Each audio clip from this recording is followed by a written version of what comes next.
Hello, and you are listening to FPcast, the official podcast for Fruitless Pursuits, where we bullshit about the week in pop culture. I'm Luke. And I'm Jacinta. And this week we're talking about... movies, television, collectibles, video games, comics, books, board games, and more. Goat Thrusters! Goat Thrusters. Yeah. Wow, that sounds like a kind of Pokemon hentai spin-off, doesn't Well, it? I have a Pokemon called Goat Thruster, so I don't really, but it's in line with a lot of the names that I have called my Pokemon in Pokemon Go. Yeah, that's my favourite part, is seeing what adults name their Pokemon. And I think the fact that they didn't put any sort of profanity filter on it, that they just let everybody go hell for leather, I'm really impressed Yeah, at. well, that's the thing. Obviously, in the original game, you could trade your Pokemon and they would keep their original names, and they don't want, little children having to get a Pokemon called some filthy thing. Called Kumchucker, Yeah. like my Ekans. Yeah, well, I had a great time during the original game naming everything like as dirty as I could because, I don't know, the developers didn't sort of account for slang too much, so there was lots of like muff and clunge and all sorts of kind of regional words for certain parts of the anatomy that I used and had a great time. And speaking of having a great time, Pokemon Go is still going really strong. Jesus. How can you not talk about it? How can you not read a news article about it? Like, people are falling off cliffs, being stabbed, crashing cars. Yeah, I know there's a lot of people fighting dead bodies. like angry about people having so much fun. It's like, well, maybe you should have some fun too. People are also kind of doing that, oh yeah, I'm playing it. And I've been guilty of this myself, so...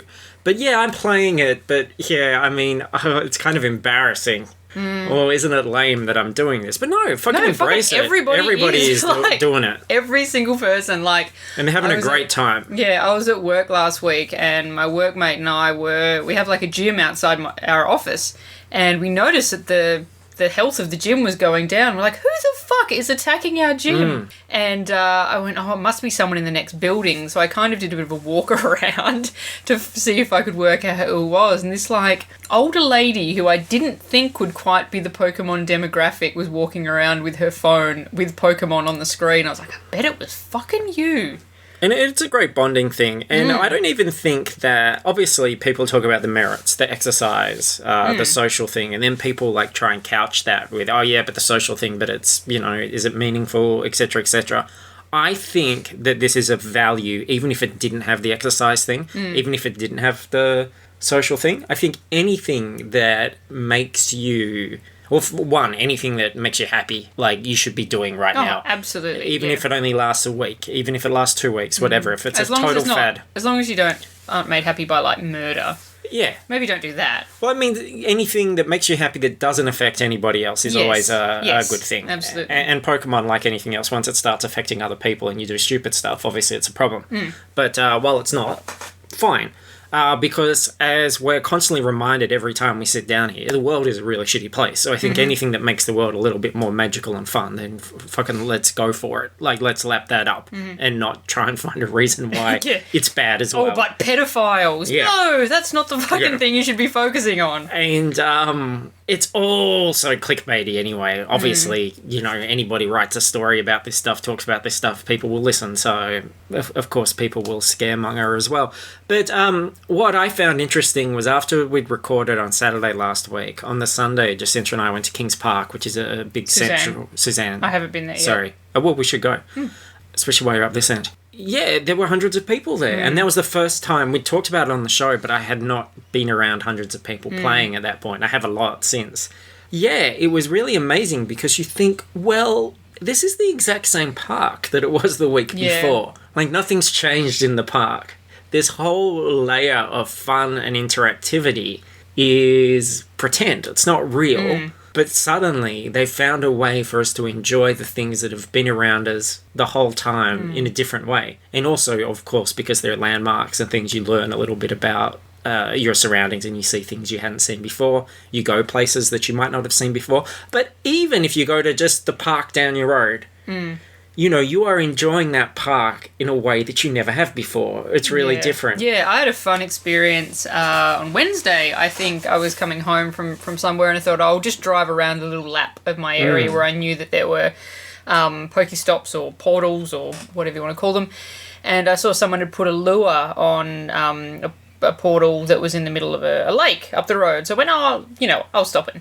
And I got there, and it was two kids that had put the lure on. There was a couple of other teenage girls there. A couple of minutes after I was there, a guy pulled up in his high-vis and came out. Yeah. A kid came down on his skateboard, and we're all just sitting there on the grass, just catching Pokemon, hanging out. And one of the kids was on his skateboard doing laps of the lake to get his Ks up, and he fell off his skateboard, and everyone was like, "Oh, are you okay?" And unless we'd had that kind of experience, he would have fallen off his skateboard and people would be like, fuck yeah. Shouldn't have even looked. Yeah. Yeah. And that's the thing. I think that we've always lived in a society where people tend to, if you're doing something fun or creative or frivolous or just entertaining, people say things like, oh, I don't have time, life's too short, you've got too much time on your hands, etc. And we're always led to believe that everything has to be really meaningful and that, our time on this planet is ticking away and we have to make it. But we have a long time. It's a long time. We have so much time. And life's also not short. It's really long if you're lucky. And also, this is all happening in the places that you go anyway. So you may as well just do things and try experiences. I've always found, and I do believe this to be true, that if your life is going too fast, it's because you're doing the same thing all the time.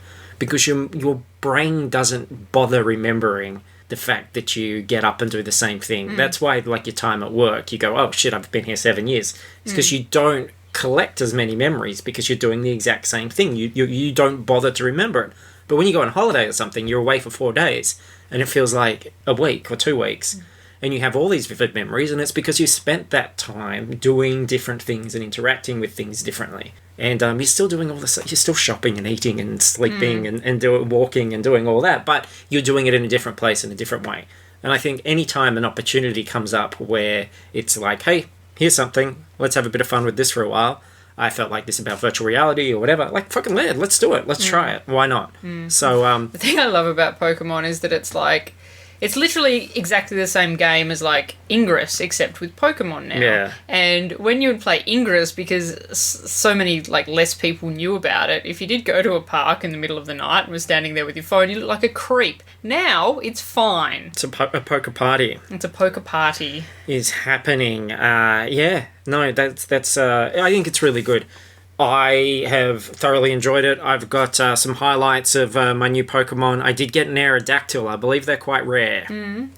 So he's pretty cool. He's called Murderdactyl. I finally got a Pikachu yesterday. I actually caught 2 in the same spot, which isn't that far from here. I went down to the shops the other day, and as soon as I got out of the car, there was a Pikachu silhouette, and I was like, right, fuck what I was going to do. I'm going to find that Pikachu, and he disappeared, and I was so angry. Well, when we went to Ghostbusters last night, and we are obviously going to review Ghostbusters on the show. This Eventually, is the big Pokemon one today. first. We're going to review Ghostbusters. Yeah, on the way there in the car, we passed a spot, and Pikachu popped up, and I got him while in a drive-by. Oh, nice. And then on the way back, he popped up in the exact same spot. Oh, like interesting. And we passed there again today, and I got an Eevee at the exact same spot. It's a good spot. Yeah, right. And I caught him. I've had Eevees at my house. Whoa. I'm so excited by that. So my Pikachus are called Chuffster and Numpty. Yeah.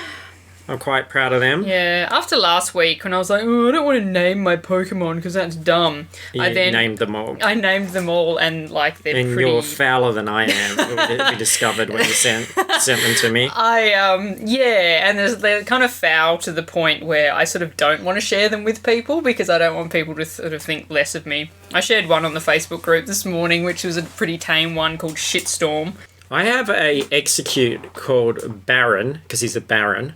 Baron Ovaries. Okay. I quite like him. Got a crab called Penis Pincher.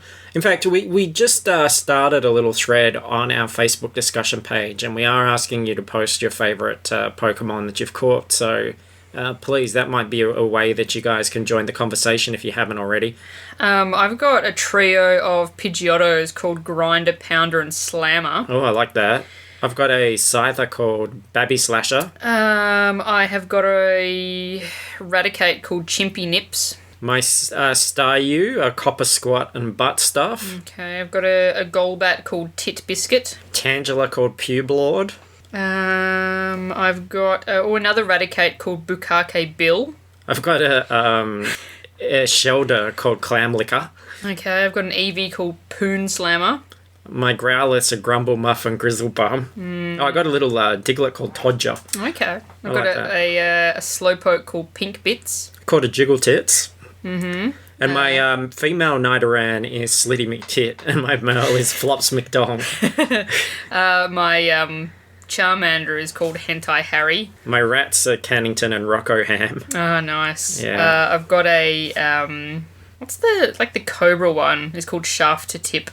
Oh, I like that. That's quite good. And I've got a crab guy called Grabby Nip. I've got a sexy fish, and her CP was 69, so I called her Knob Gobbler. yeah. I've got a Meowth called Chatterpussy. Yep. I've got a what's he called? The yellow one with the long snout. The yellow one with the long like snout. that guy. Oh, that's a Drowsy. Oh, the Drowsy. I don't have him. Yeah, I called my Drowsy Fuckface after my Drowsy from the beta. Look, that's great. Yeah. I've got a Magmar called Arsehat because he kind of looks like he's got a big red arse on his head. I've got I think this is a coughing called Greasy Titty.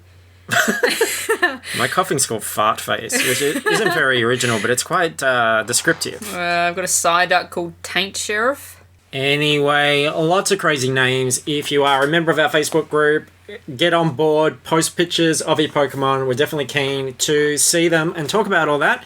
And no surprise that suddenly Legendary Pictures apparently is circling around going, oh, we should make a Pokemon Go film. Like, haven't you had 25 years to figure this out? And it's just like, Angry Birds is popular. Let's make an Angry Birds movie like 3 years after it's relevant. And an Emoji movie. Why not have a Pokemon Go movie? I think the advantage of a Pokemon Go movie, though, perhaps, as opposed to a Pokemon movie, is you don't have to even think about Ash. It could be about Westerners. It could be like about Seth Rogen and Elizabeth Absolutely. Banks catching Pokemon together. Maybe it's like real world Pokemon Go. They wander around, they find a dead body, they walk onto train tracks. Fall off a cliff. Yeah. Piss off a whole bunch of people. Did you hear that people are using 911? They're calling 911 and saying to ask questions about the fire stations and asking if they can get in there and have a bit of a Pokemon around. Oh, right. Yeah. Not surprising. Mortifying, but not surprising. Yeah. So it's for everybody. I've heard stories of like ladies going into men's toilets because there are Pokemon in there and just going, no, I'll just be a minute, and then walking in and catching their Pokemon and then walking out. More like Pokemon, am I right? Yay. And who would you like to see in a Pokemon movie? Who do you think? Because who would it take, perhaps, to stop it from being like, oh, yeah, no, I'm playing, but it's a bit lame, I'm a bit embarrassed, but I do enjoy it. Like Michael Fassbender, maybe? Maybe. You know who I would like that is able to do that kind of dopey enthusiasm thing without it being too dumb? Like Channing Tatum. Channing Tatum going around catching Pokemon. With Chris Pratt? Yes! Channing Tatum and Chris Pratt catching Pokemon. Or, like they're brothers and one's Team Mystic and one's Team Valor. Christ, I can't even imagine. And, they have to set their differences aside to make sure that they defeat Team Instinct because they're shit. Aren't you Team Instinct? Fuck you. Oh, what about those actors that played Miller and Einstein? They're pretty great. I fucking hate you, man. It's been months. It has been months. What if they went on the Pokemon? I have to reset the 0 days since a Miller and Einstein reference. I was watching, what did I message you about the other day? I was watching some show, 6 Feet Under, I think, and the girl in it looks so familiar. And I was like, why do I know you? It's just the face that captured the heart. And I looked up on IMDb and she's fucking Einstein. I was like, I can't escape this. I'm going to get a big Miller and Einstein tattoo on my back. Cool. I can't wait. I'll never see it, so that's fine. You will on International Women's Day. I'm so honored. Yeah. So I just think Fassbender, we've said before, here's this guy that looked very intense about moving a radar dish that was really far away. Yep. He had tears and everything. You can just imagine him being all like just smouldering. He's just so intense in his gritted teeth, and he's just like, I'm gonna catch them all. And he misses like a Geodude, and he just starts one single tear down his cheek. Yeah. And he's just like, He's got the drive. I needed it to defend my gym. Or what we can do, we've talked about this before, why not have let every country do their own Pokemon movie? Oh, yeah. Have an Australian one. Oh, God. With Wertho and Margot. Wertho and Margot. Look, she's got... Wertho and Margot. Margot. Shit. And like fucking like Hugh Jackman is there, like he's Professor Willow or whatever. What do you think about Professor Willow? Because he's pretty fine. He is pretty fine. He's a bit of a silver fox. Yeah, Tumblr has noticed Professor Willow. I have seen fan art. I think maybe Baz Luhrmann could play Professor Willow if he hit the gym. Yeah. I don't know. I mean, one of these pretend gyms we're all playing at. I mean, like a real gym. But you could probably battle. There's probably gyms out there where you can battle Pokemon in a Pokemon gym while you're actually in the gym building your abs. Maybe. I haven't. There's not one at my local gym, but I imagine there must be somewhere. A lot of gyms in the world. I think people who are hoping for a Ghostbusters review might be pissed that we just spent 20 minutes talking about Pokemon Go. Too bad. That's what you get. A little other news stuff floating around. There was a first image from Skull Island, which is this Kong movie. Yeah. Prequel. Yeah. Kind of thing. Yeah, with some Hiddleston. Yeah, as I said last week, I really love Kong, so I'm really looking forward to this return to Skull Island, as it were. Now describe this picture. They are. There's four of them. They're sort of standing in front of a huge, gigantic gorilla skull, which is very exciting in itself.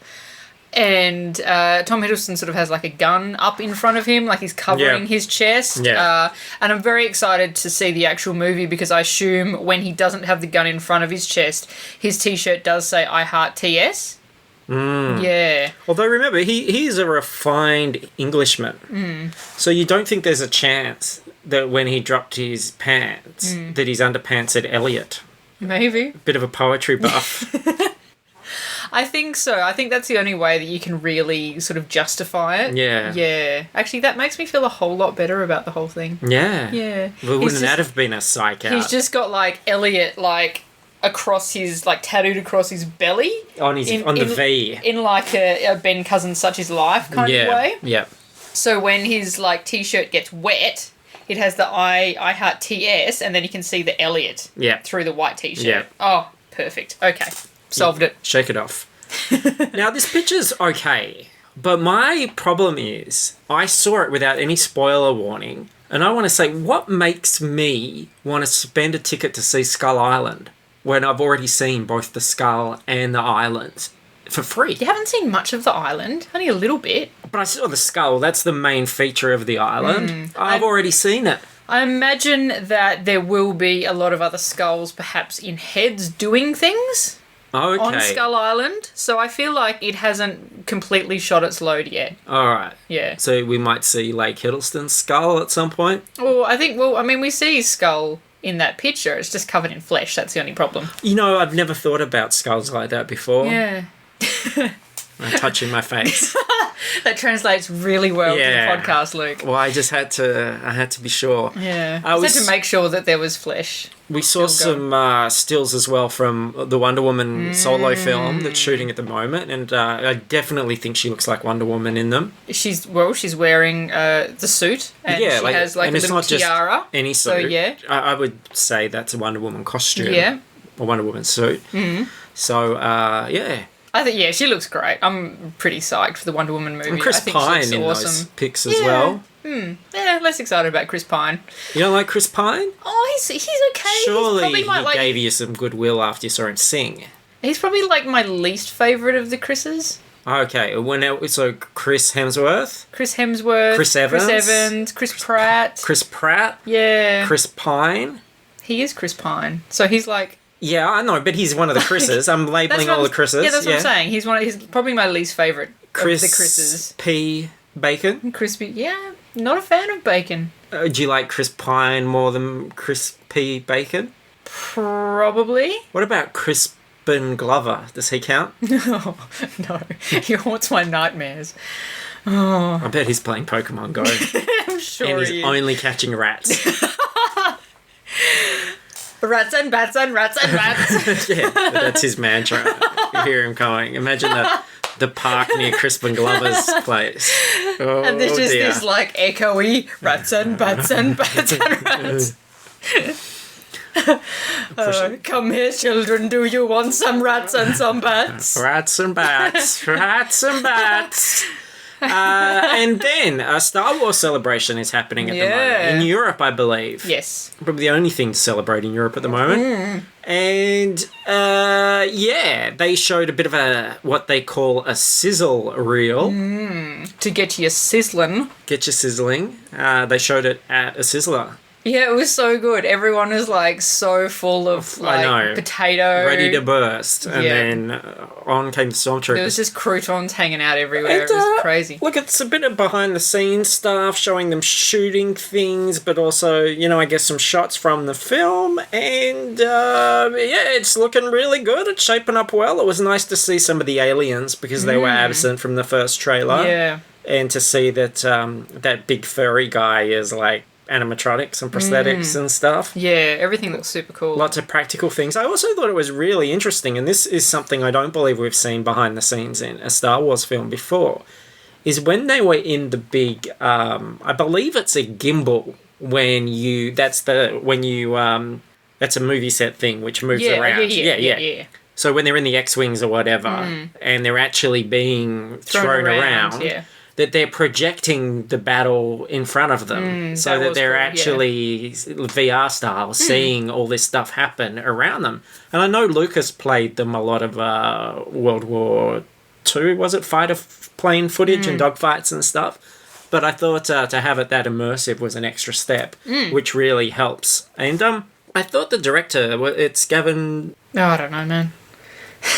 Garth Edwards. I was going to say Gavin Hood of Wolverine Origins. Thank God, no. Yeah, Gareth Edwards I thought that was really interesting when he talks about the benefit of practical effects, because I'm certainly no disser of CGI. But he was saying that, having things physically there, you can move the camera around and find shots that you had no idea were there. But then again, a lot of 3D stuff, they're like 3D sets, right? So you could still move the camera around. So I think he's trying to pull the fucking... He's just speaking fancy words and just trying to confuse us. God damn it. Fancy mouth words? I clearly am confused. The thing that was kind of exciting to me about that, after they showed that, they obviously revealed the poster, which is, it's okay, I didn't mind it. But nice palette. Interesting palette, yes. It's weird seeing... like the battle on a tropical beach. Like, we're used to seeing lots of war battle stuff on beaches. Yeah. But it's kind of that dreary sort of Normandy, Gallipoli, that kind of thing. But it happened on a tropical beach and stormtroopers knee deep in the Caribbean was a bit, okay, interesting. I like that. Because, Oh, yeah. It's something interesting and something new. And obviously we're not going to diss them bringing something interesting and new to the table. But what I did like is... after the cast all came out for the panel, and then Ben Mendelsohn came out in full costume, flanked by two, like, Death Troopers? That was the black ones I think so, yeah. Yeah, and that looks so cool. Ben Mendelsohn, Australian, so clearly he's... the best one. Mendo, yeah. Benny Mendo. Yeah.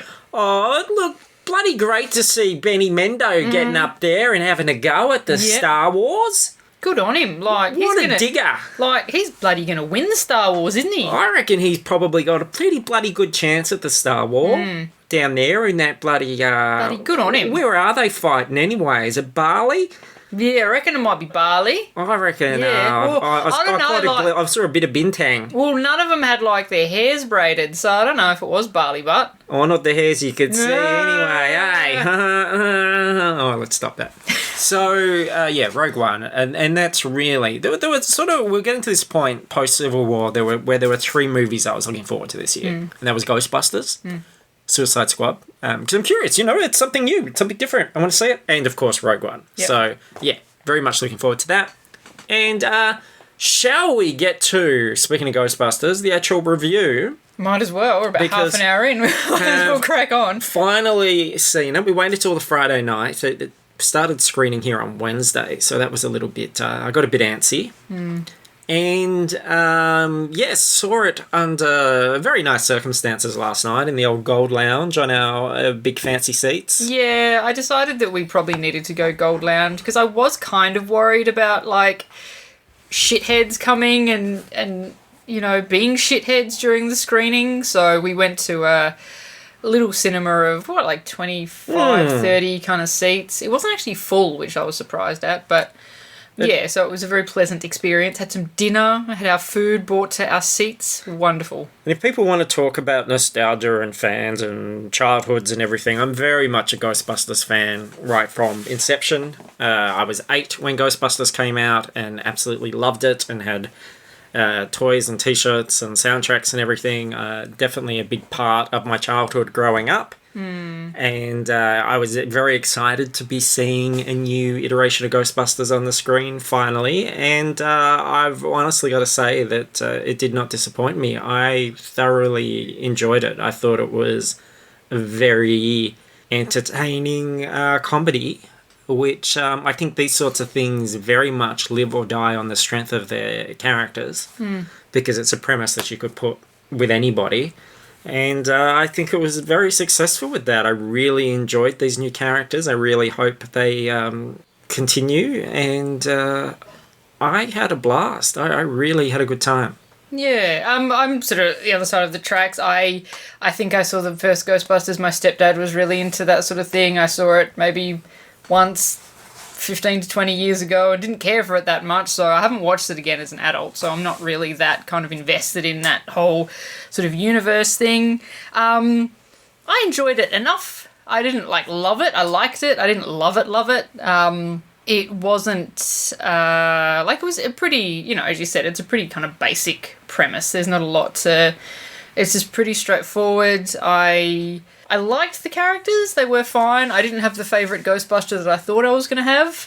My favourite was Kristen Wiig in the end. She was fantastic. She was really great. I really like Melissa McCarthy as well, and I thought she was going to come out on top, but Kristen Wiig sort of won the day for me.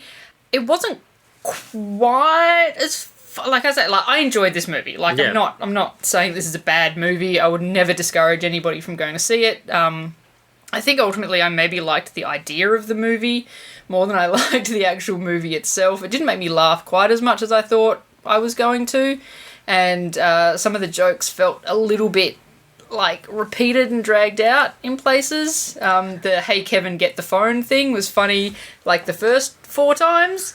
That's such a Kevin Feige thing, though. There's those bits where people just get to really sort of run with something, and you get those bits which are that sort of circular dialogue, or the characters really sort of going at attacking an idea which isn't advancing the plot at all. It's just a sort of almost funny impro bit. And I find that is a stylistic thing. It's a Feige thing that sometimes works for me and sometimes doesn't. I'm not a fan of Bridesmaids. That is a movie I really struggled with. I like this more than Bridesmaids, obviously, but it's just a thing for him, and I thought that it didn't. There were bits where they were kind of hung up on those things and weren't sort of. I'm just like, come on, let's go, let's find some ghosts. I did love the ghosts. The designs were so cool. I love the look and feel of it. I've heard people say, "Oh, well, it's not the '80s," and it shouldn't be. It shouldn't feel like that. But then, even from the beginning, that location they chose and that sort of idea around it, it very much felt like a Ghostbusters movie to me right from the beginning.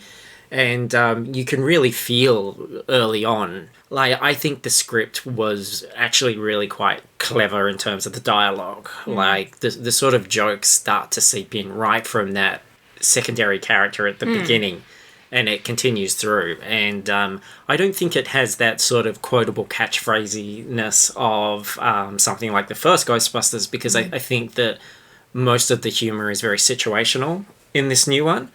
But I really did love it. I feel like it's sort of what Force Awakens is to Star Wars, where it's pretty much beat for beat. And you're never going to have that same feeling of seeing the car for the first time or seeing proton packs for the first time or whatever. And it's got a sort of scene which is kind of replaces the hotel scene, and it's got a scene that kind of replaces the Marshmallow Man scene. And I think probably the weakest point is the villain and his motivations and story and everything are very forgettable. But I think this is very much about introducing a new thing and introducing a new team. And just like in Force Awakens, where I sort of came out of it going, you know what, I was going for the old characters, but I came out really loving the new. I felt that here. And I think there's something where, we won't spoil any of the cameos, but there are cameos from original cast members. That's been very clear from the beginning. When you actually see those people, you are so in the midst of just how dynamic and energetic the new cast are that... And I think there are people that you just don't realise how fucking old they are now. And you go, it never would have worked with those, like, original casts. Not now. 20 years ago, sure. But just not now. Like, that, it's gone. Like, that moment's gone. Like, when you see Dan Aykroyd, it's like, no, I don't think I would trade him now for what I'm getting. Yeah. Because it's so fresh. And fun, and it has just so much potential. Like, I really want to see what happens next. I think it's an interesting film in the sense that I imagine that they tested the shit out of it. And I imagine it's had a huge amount of cuts and edits and versions. Yeah, I think a lot of trailer stuff not in the film. Yeah, I think the glaring thing to me is that there were a lot of really kind of trolling the trollers stuff. Like, they were making fun of those people. There's a couple of references, and I mean, but it's not overdone. But even the main villain was that kind of MRA, I'm better than everybody else. I think that was more of a coincidence than well, yeah. But there were definitely some particular lines which are a bit meta about what happened, but I don't think it's overdone.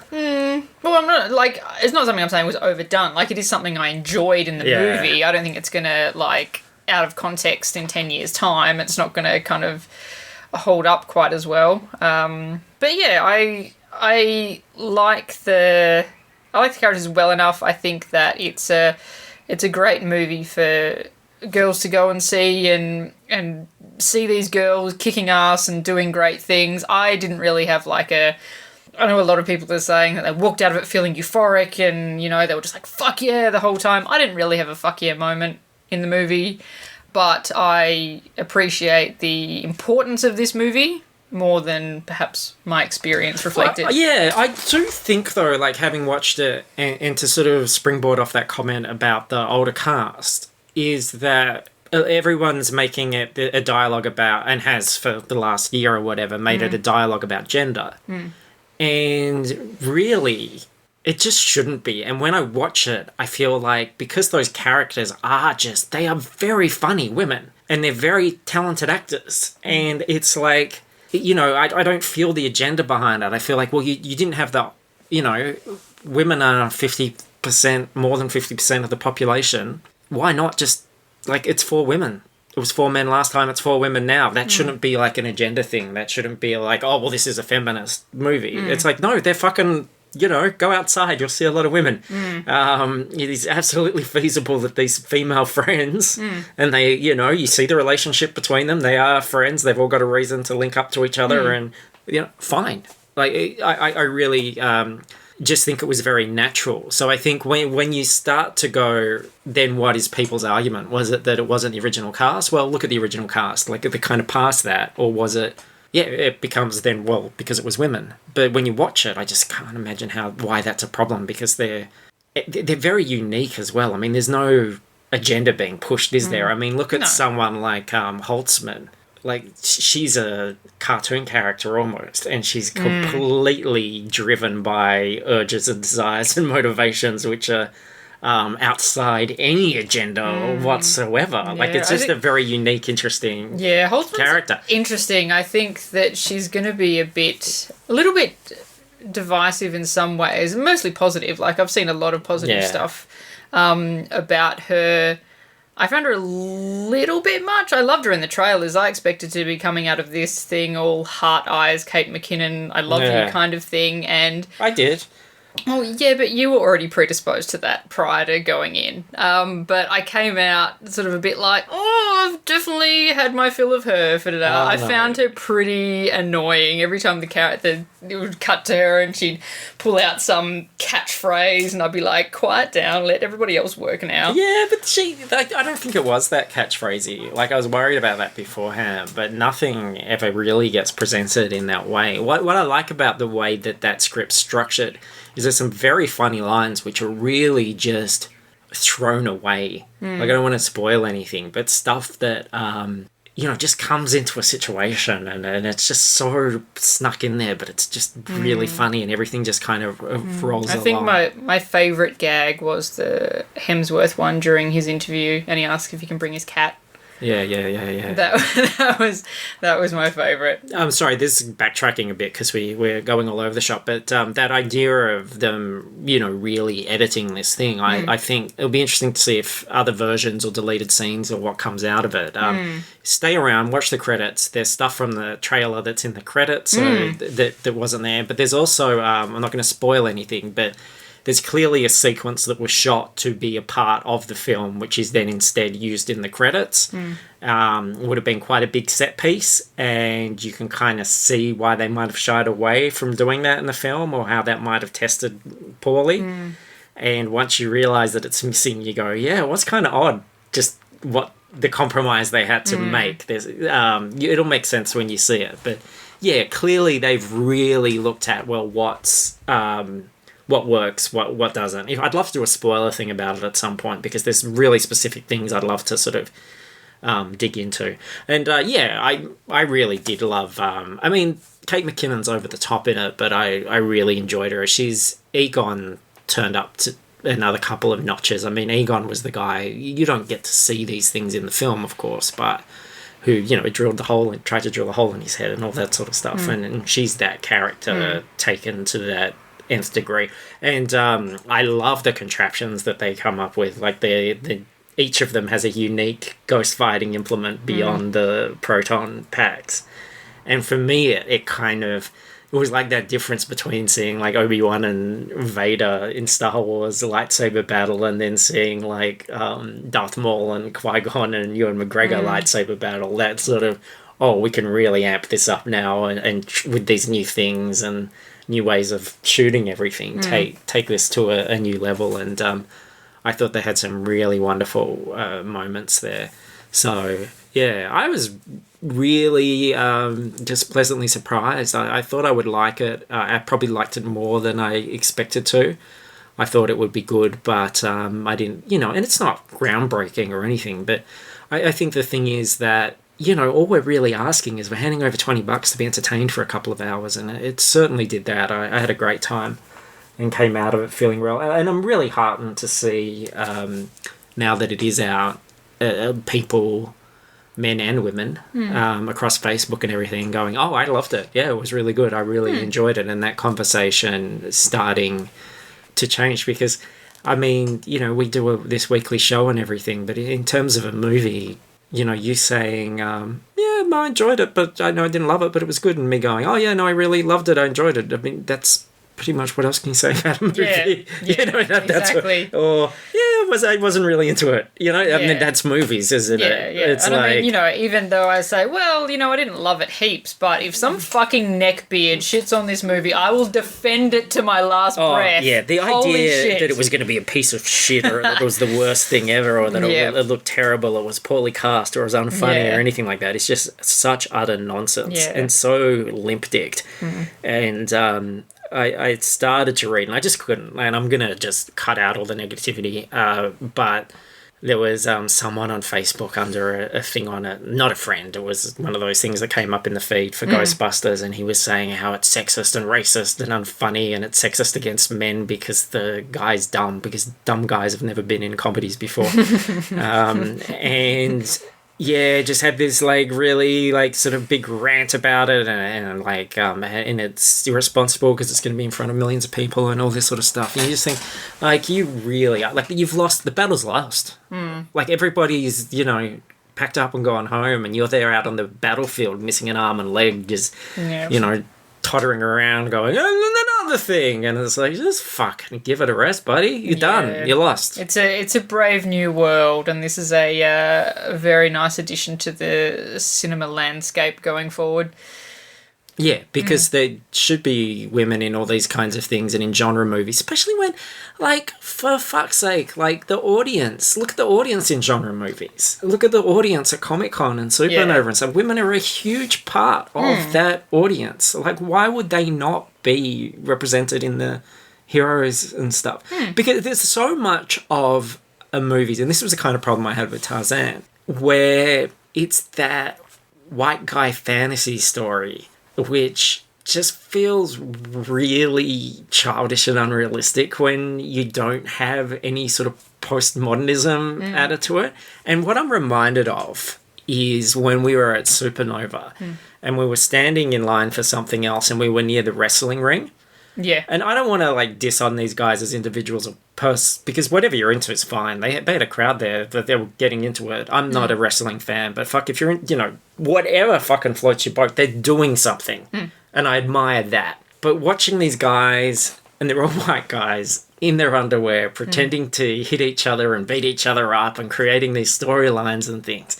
It's like, yeah, you're all the hero of your own story. You know, you're creating... It was like watching kids play with toys. Yeah. You know, and and I felt that when I'm watching something like Tarzan, or it's like, yeah, we're all the hero in our story. We're the, like, brave white guy who comes in and does all this stuff. And I like that there are a lot of other perspectives out there. There are a lot of other points of view out there. There are a lot of other experiences out there, and movies should reflect that as much as we can. But that said, you know, baby steps for everyone. Like, I feel guilty sometimes where I think, how many foreign films do I watch every year? And not nearly enough. Like, I just don't. There's all these points of views and voices and stuff so that I don't... And a lot of that comes down to when I watch stuff at home, I'm often doing something else and I can't do that with subtitles. Yeah. And I'm not saying, subtitles, because I can read. I'm a good reader, actually, and I don't mind reading subtitles and stuff, but I need to make specific time to see those movies, and I don't always have that. But yeah, I do. I like watching a bit of Asian cinema, but I do find that I have to be in the kind of right frame of mind. Like, I know that if I sit down and I just want something easy to watch, I can watch, like, some fucking stupid James Franco comedy, and it's not going to take too much sort of brain power to process that. But yeah, sometimes Asian cinema takes a little bit more concentration. So yeah, Ghostbusters. I recommend it for sure. I give it 2 thumbs up, and I am, just as I was with Star Wars, I sort of come out of it and go, I'm really just keen now that you've kind of got the nods to the past out of the way. Where do you go from here? Like, what happens next? And I'm really looking forward to that. And as promised on the last couple of podcasts, I did commit. We saw it last night, and I have gone through with the Holtzman tattoo. She is on my arm right now with a huge bruise underneath her. But yeah, I did it. Holtzman is on my arm forever, which is pretty crazy. Yeah, so there's a nice spot there where you can have Booyah put in. Booyah, yeah. Well, what's trying to think of the catchphrase for all of these characters, right? I'm so glad that Booyah wasn't made a big deal of. It's so thrown away in the background. But it could have been, yeah. But I don't care. I love her. I thought she was awesome. And she's on my arm. She sure is. So I'll put a picture of that up on the Facebook. I do want Once it to... the fucking swelling's gone heal down. just a tiny bit. Because, yeah, it does look like I was hit with the dodgeball. It does give me, like, some faux muscles, though.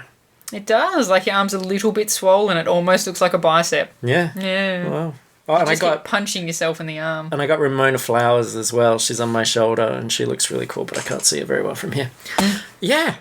So that's, look, fuck me. Like, if in, March, you'd said to me, oh, you know, by August, you'll have 6 tattoos, I would go, get fucked, I will. I won't have one because I'm a babby. But no, I've done it. I'm just so fucking masculine is the issue. Yeah. It's like 40 and just suddenly this like animal instinct kind of manly thing. And I didn't even like flinch when they put this thing on. I was just you know. Yeah. And there were like big men, like big muscular brave men there, and they were weeping. Yeah. They had chopper chops and stuff. Mm-hmm. And they were just like looking at me going, how? Yeah. How? And I was like, oh, you know, Yep. so my first rodeo. Yeah. I got my first one at like 19. I grew a beard. I have to shave all the time. Yeah. Oh, I'm hoping that eventually the beard will come in as well, and then look out. Now we did see another movie as well, which was about women. It was about women's, yes. I was actually pretty excited for this one. You kept forgetting the fucking name of it, and you asked me about 4 times what it was called. Anything about it. I didn't know anything about it. I didn't know who was going to be in it. So you set us up. So this is a little movie called Love and Friendship, which is based on a Jane Austen novella, which I think is called Lady Susan or something to that effect. Yes. And Love and Friendship, such a cheap, like, Pride and Prejudice kind of... Well, it is. Like, when I first saw this movie coming out called Love and Friendship, I was like, fuck that shit. And then I found out what it was about. And I went, oh, yes, I'll definitely go and see that. I've got no time in my life for either of those things. It's so bullshit.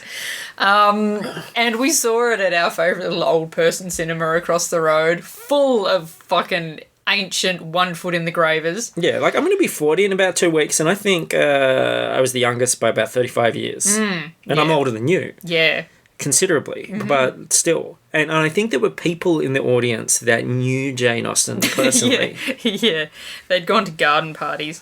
So it is a story of a lady who is sort of trying to set up her own kind of marriagey situation. Because she's a widow. She's a widow, and she's also got a daughter that she's trying to sort some shit out for. And I'm a single mum with a daughter. Oh, that's a very specific regional joke. A very time-specific, region-specific joke. It's just sort of the story of that. It's only a fairly short movie. It only went for about an hour and a half, I think. It stars Kate Beckinsale. It was short, was it? It was. Okay. Yeah. Oh, well, it did feel a bit longer than it was, to be fair. It's a play, essentially, isn't it? It's people talking in rooms. Yes, yeah. And it was kind of interestingly presented. It was almost like a period drama done like an indie film. Like these little title cards would pop up with everyone's sort of name and what they were about and stuff like that. And I did enjoy it. It's not I haven't read this book prior, so I didn't really know the story, but it's just so like her humor is so sharp for that period that I love her writing. Would you say it's a comedy of manners? Of sorts, yes. Yeah. It's the Lady Susan was quite a lady.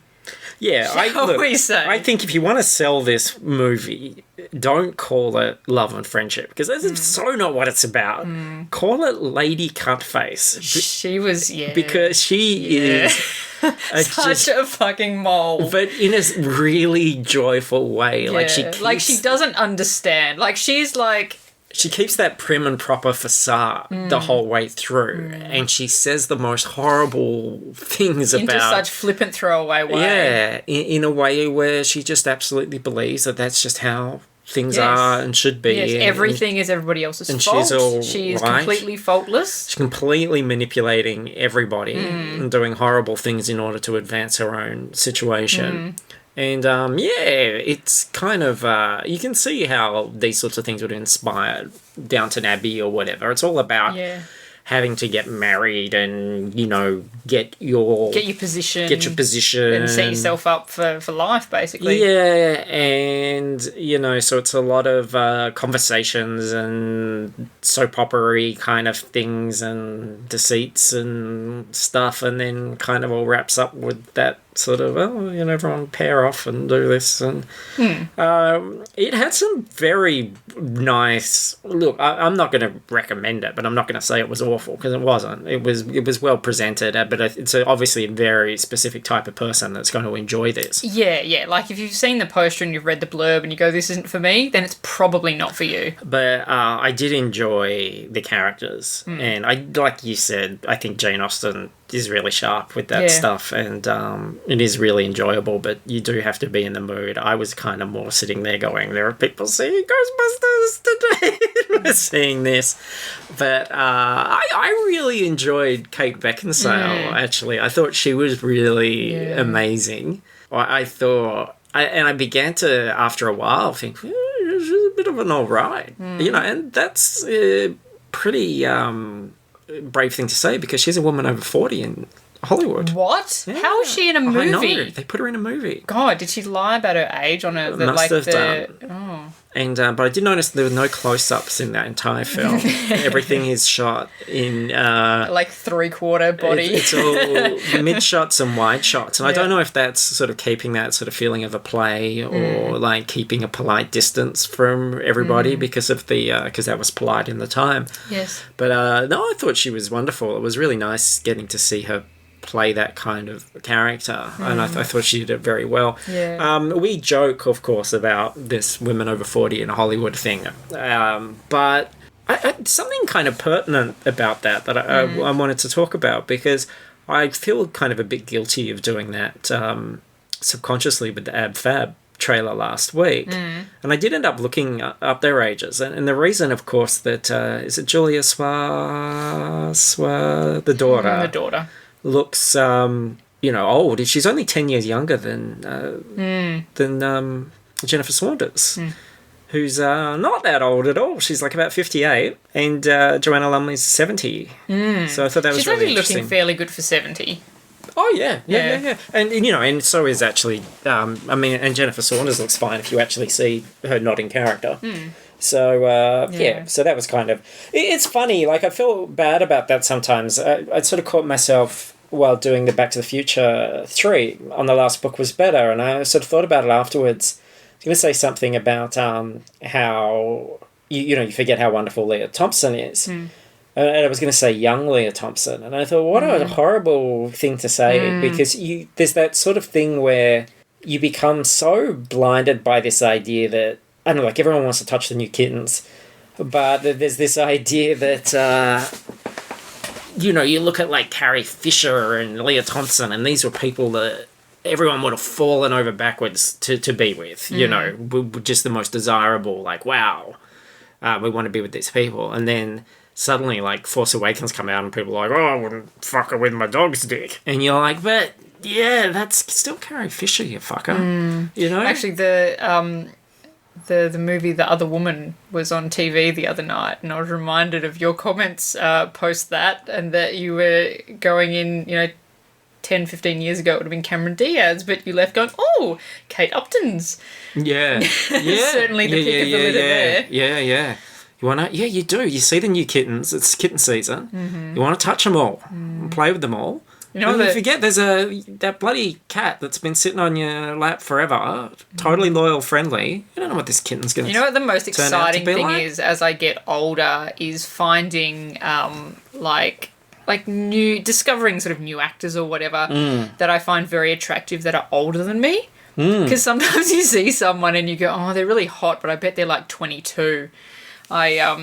I've been watching heaps of Outlander, which I think we'll talk about next week once I finish it all. But the dude in that, I was like, oh, God, he's really hot, but I bet he's so young. He's like 36. And I was like, fuck, yeah. That was really exciting. Well, I think Beckinsale's about 43, 44. And I thought she was just amazing. Oh, yeah, she looked fantastic, yeah. I've never been with an older woman. Oh, well, okay. once when I was like about 18 with a 27-year-old, but apart from that. Yeah, okay. Yeah. My birthday soon. I'll buy you a prosy for your birthday. Yeah, something 40 plus, please. Just got weird. So you want to sleep with a 40-year-old, but you just don't want to see them in your films. No, that's right. Well, no. I mean, they can be in films. I just don't want to watch them. I have that problem where if they can invent a special pair of glasses where they become visible to me, fine. Oh, okay. But Yeah, I just cool. don't notice them. Okay. Yeah. Yeah. I'm Well, I mean, it's teasing. even- I'm teasing, of course. We're teasing. That's satirical. That's not how I feel. But if someone could invent those glasses, that'd be really helpful. But no, but isn't that interesting? Because I guess I think that stuff about Kate Upton's still valid. Like, of course, I hadn't seen Kate Upton before and it It's was like, oh, this is cute and new. quite impressed by her. But yeah, I think it's worth having these conversations because, I mean, of course, you know, you like what you like, right? Yeah, I feel like probably more so lately, this podcast and all these conversations and everything. Because no matter what shows you listen to, you'll find us speaking authoritatively about things, whether it should be or not, whether we know everything or not. And it has been a learning process. I think that's one advantage of all the negativity that comes out about so many things is that there's a point where you do sort of force yourself to sort of step back and go, well, how much of this sort of stuff have I contributed to in the past, or how much of the problem am I without even thinking about these things? And sometimes it's good to stop and think. And that's another reason why we encourage you guys to join the conversation because, you know, and some of you are very quick to let us know when we've got something wrong or you disagree. And that's good as well because then we have another perspective on something. And life is a learning process. Like, I have completely different views on everything as that I did 10 years ago. Plus, we're just winging this shit, aren't we? Oh, God, yeah.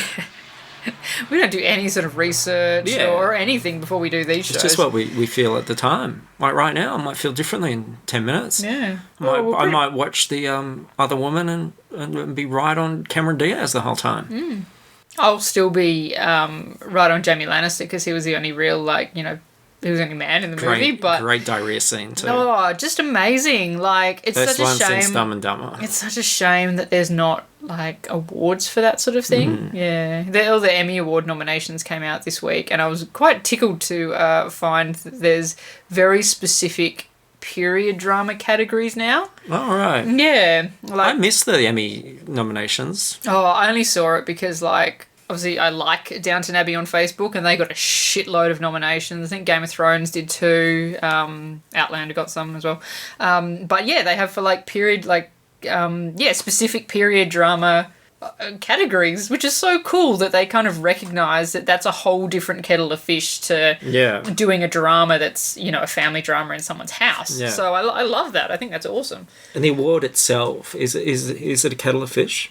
It might be. I mean, like, it probably is one of those ones that isn't shown on TV. So maybe they just get a kettle of fish out the back and they have to just clean the fish out of the kettle themselves before they take it home. Would they be able to give a fish to each person that sort of participated in, like, the cast or whatever? Yeah, maybe. Period dramas often have so many people in the cast and crew, they'd have to cut the fish up into little bits, unless it was a kettle of sardines. Yeah.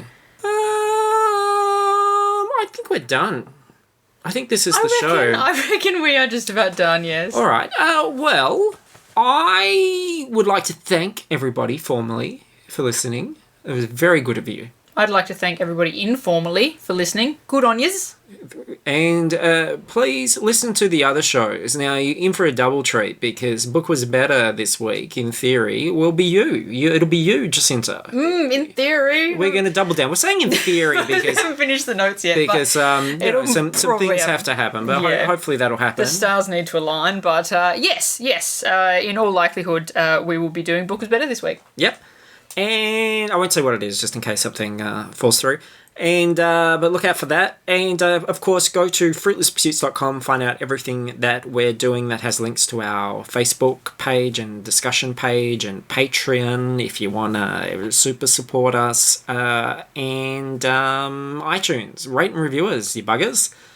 And that's kind of everything, I think.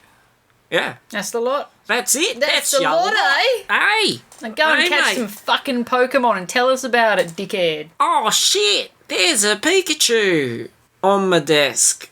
Oh, I think it's... have you seen the pictures of, like, the dude that has the little Diglett and he's like got the picture of it and it's sitting like right over his crotch. I've seen a few different pictures, and they were on a legitimate site. There was an NSFW post on like Kotaku or something. Yeah. But there was a naked woman, who had a little diglet resting on her pudendum. I had not seen that on one. her naked pudendum. There you go. Yeah. Interesting. Yeah. And I was like, I would. It's a very thick little diglet, but I was sure. like, let's get a Doug trio happening. Fucked it. Bye. Anyway, goodbye. Hello, bye.